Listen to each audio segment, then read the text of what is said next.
I think we'll just go down the line from you to Volker Perthes, who's the head of, I'm never sure how to translate it, but it's the SWP in Berlin, which is one of Germany's best think tanks.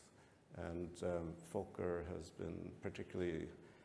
has lots of expertise, but has been very involved with Syria questions too. So one of the things that you might want to talk about is a bit of European foreign policy and defense.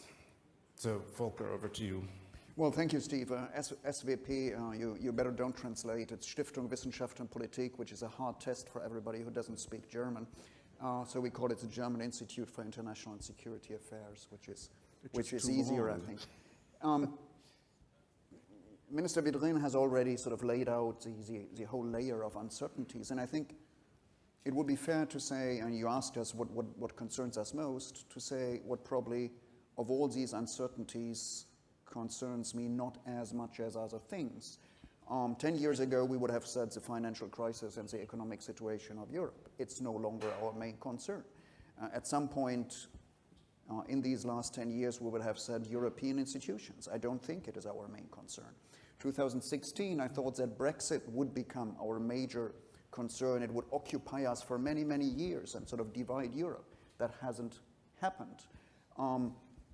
Even the migration crisis is, well, under control for the time being, and I guess we are a bit better braced today than we were in 2015-16. So there are a lot of things that don't concern me as much, even though they are part of these uncertainties. What concerns me most, I think, is in an order of priority. Wanted just to mention two, sort of the combination of developments in our strategic environment, our most important ally no longer being our most reliable ally, unrest in our immediate neighborhood, which Europe has proven unable to deal with in a convincing manner, a big neighbor who has told us again that military power counts even in Europe, which we thought it didn't so much, and a rising power in China, which is not a benign partner, but still has to be a partner because we don't